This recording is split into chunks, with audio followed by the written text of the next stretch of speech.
Kaundime, nimekuita hapa, habari zako zote ninazo.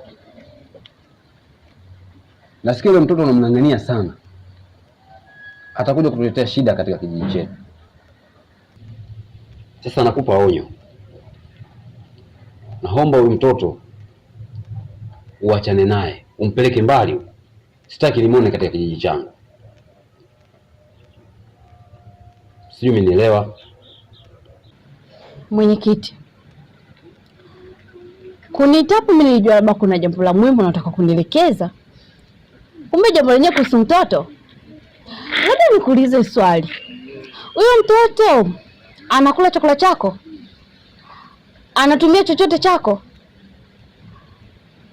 Au labda anakusumbua kwa lolote? Labda tu nikwambie, hivyo vyote ulivyovisema hajanifanyia hata kitu kimoja. Wanakijiji wangu sitaki wapate shida kwa hili. Nimekuwa gunzo kabisa katika kijiji changu kwa ajili ya yule mtoto. Wewe unamng'ang'ania nini? Umtoe katika kijiji hiki. Sasa chagua kitu kimoja, vitu viwili. La kwanza, kubaki wewe, haondoke mtoto, hao muondoke wote katika kijiji hiki. Labda nikwambie kitu. Chochote ambacho kitachokuja mbele yangu niko tayari. Lakini kusema mtoto kutoka hapa kumpeleka popote au kwenda kokote, hilo ni uongo. Alafu mwenyekiti, wewe ni mwenyekiti wa katika kijiji hiki.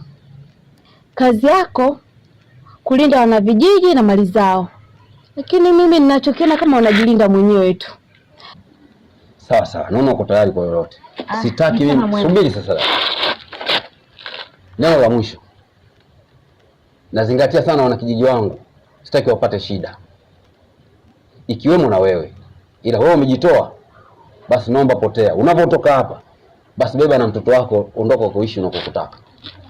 Sawa, nawatakia maisha mema.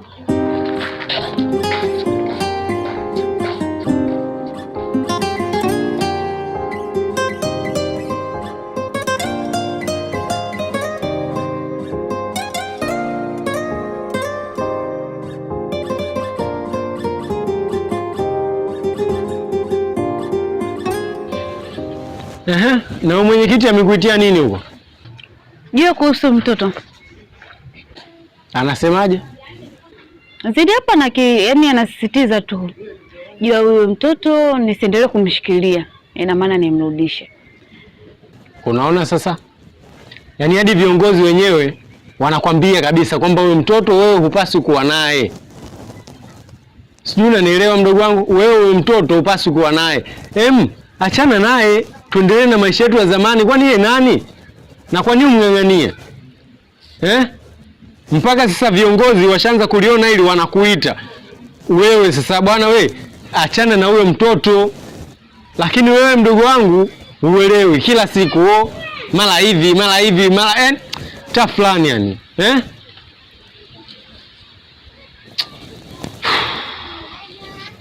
Kwa hiyo kamjibu vipi?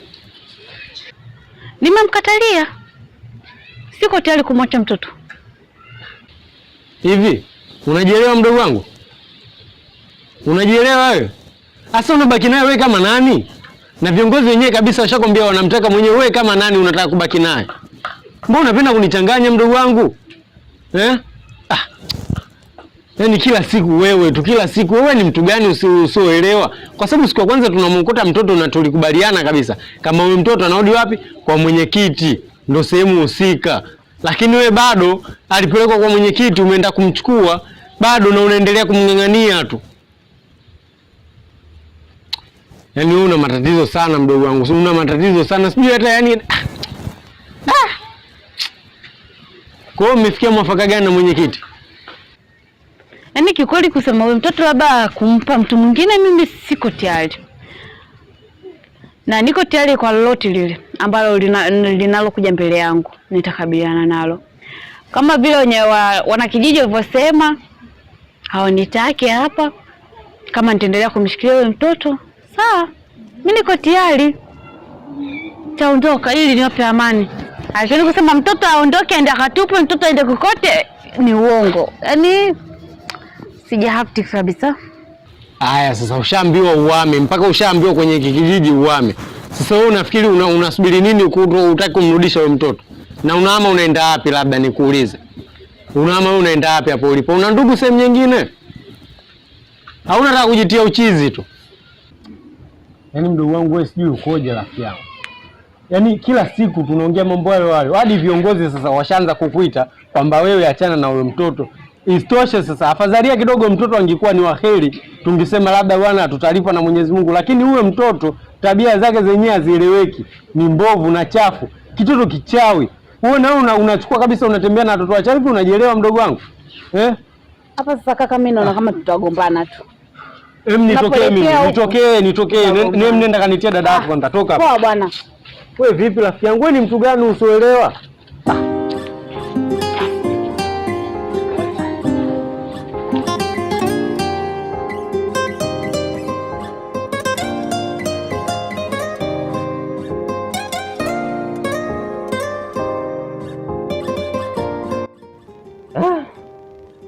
Kiukweli muda unazidi kwenda na nimejaribu kumtafuta kote sijamuona.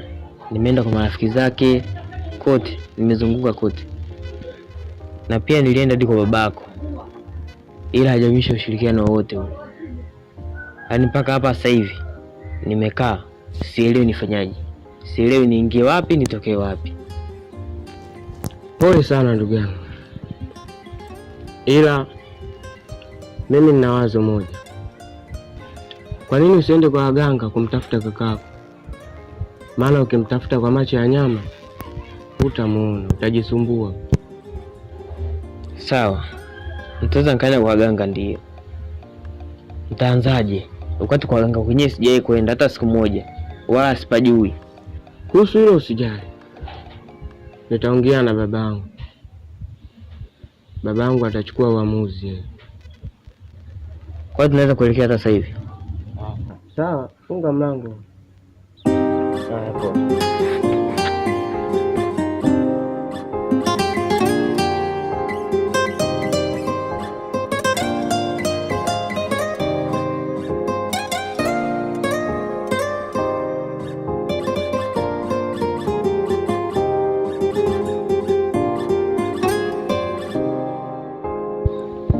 Nyegeti. Naam Thomas. Kuna taarifa nimezisikia kwa mdogo wangu, hivyo nimekuja kuthibitisha kwako kama ni kweli au la. Maana alikuja nyumbani akanambia kwamba umemfukuza mwenyekiti kijijini. Thomas, hilo ni kweli. Nilimwita hapa Kaundime na nikazungumza naye sana hapa kuhusu yule mtoto, lakini anakuwa yani king'ang'anizi sana mdogo wako. Nimemwambia yule mtoto sasa tumtaki hapa kijijini, inabidi uachane naye, umpeleke kukote kule, hapa kijijini asiwepo, hatumtaki, isije kaleta matatizo kama yale ya nyuma aliyopita. Simenielewa? Kwa hiyo nimejitahidi sana kadri ya uwezo wangu kama mwenyekiti apate kunielewa. Ameshindwa kunielewa. Nikamwambia sasa maamuzi haya ninakupa sasa hivi. Hatutaki tukuone katika kijiji chetu pamoja na wewe mtoto wako. Mkaishi kokote mnakokujua nyinyi, lakini sio katika kijiji chetu.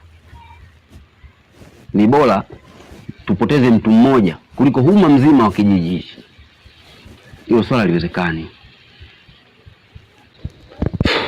Unajua mwenyekiti, mimi nishaongea sana na mdogo wangu sana, sio mara moja, sio mara mbili, ndio kuhusu yule mtoto, lakini amekuwa king'ang'anizi na anielewi, kwa sababu toka ujio wa yule mtoto, yani nyumbani kwetu kumekuwa hakuna amani kabisa. Kila siku ni vurugu, kila siku ni vitimbu. Yani sijui nikwambie nini mwenyekiti. Lakini sasa mwenyekiti, unajua kwamba sisi tuko watatu tu nyumbani. Ndio. Na yule ni mdogo wetu wa mwisho ambao wazazi wenyewe wametuachia yule kama yule. Sasa tukisema aende itakuwa sio kweli, na hana sehemu nyingine ya kwenda, labda akapata makazi huko mbele, sio kweli. Hivyo nilikuwa naomba mwenyekiti, kama kuna uwezekano basi tubadilishe mchakato wa kumfuza kijijini, tutafute hata nafasi nyingine. Sawa, katika kusaidia kitu kimoja tu. Kwa siku ya leo hii kazungumze naye dada yako, majibu yote atakayopatikana tupeane taarifa. Kwa leo hii tuna muda mchache sana, tutaki yule mtoto tumuone tena katika kijiji hiki. Sawa mwenyekiti, mimi nimekuelewa. Nitaenda kuongea na mdogo wangu, endapo atanielewa basi itakuwa ni vizuri, ila sidhani. Basi haina shida. Sawa, nikutakia jioni njema. Nawe pia.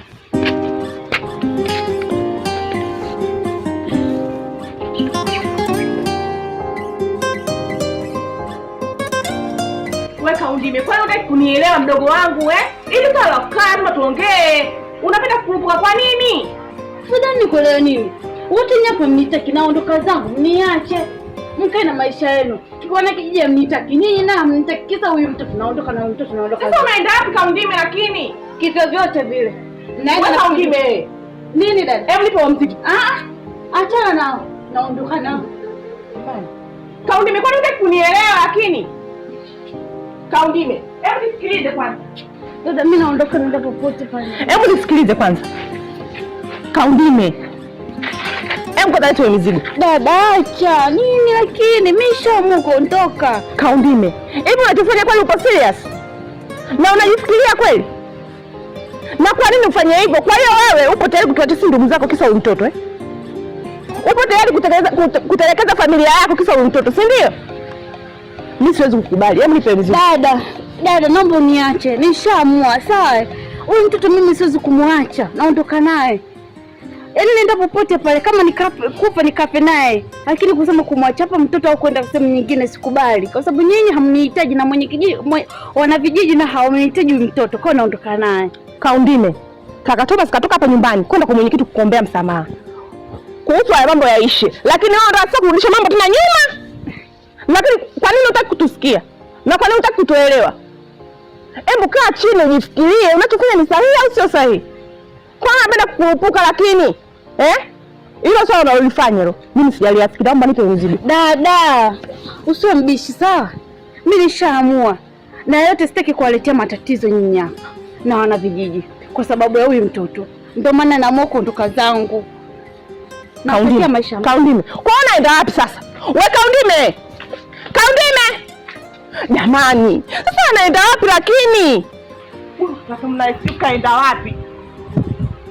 Huko kwa mwenyekiti muda mrefu kaenda mpaka sasa hivi hajarudi. Sijui anafanya nini. Ona sasa mpaka Kaundime kaondoka.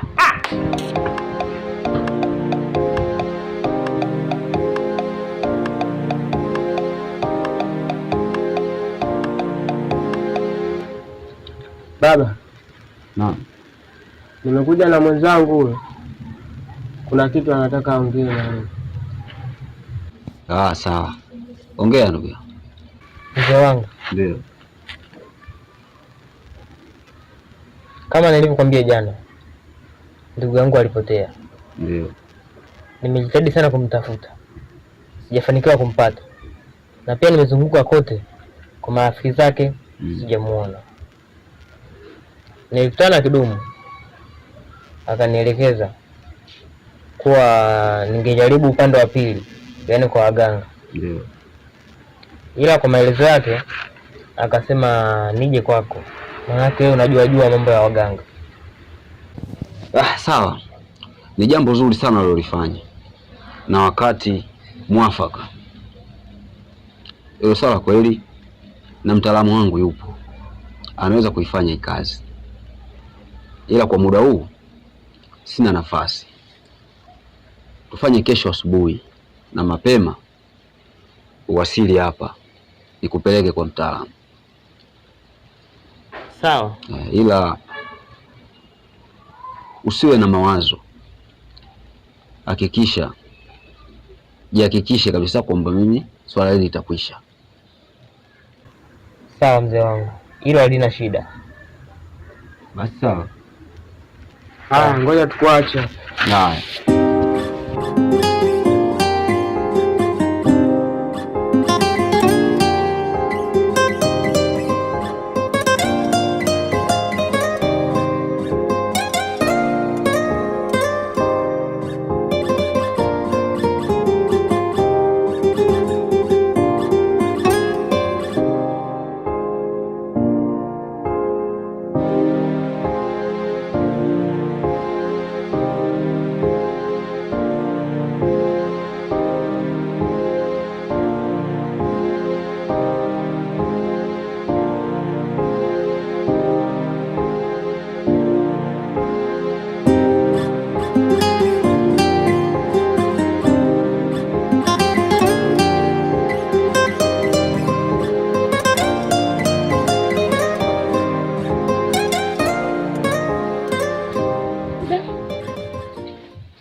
Mimi hapa nafumua wenyewe, lakini hata sina raha.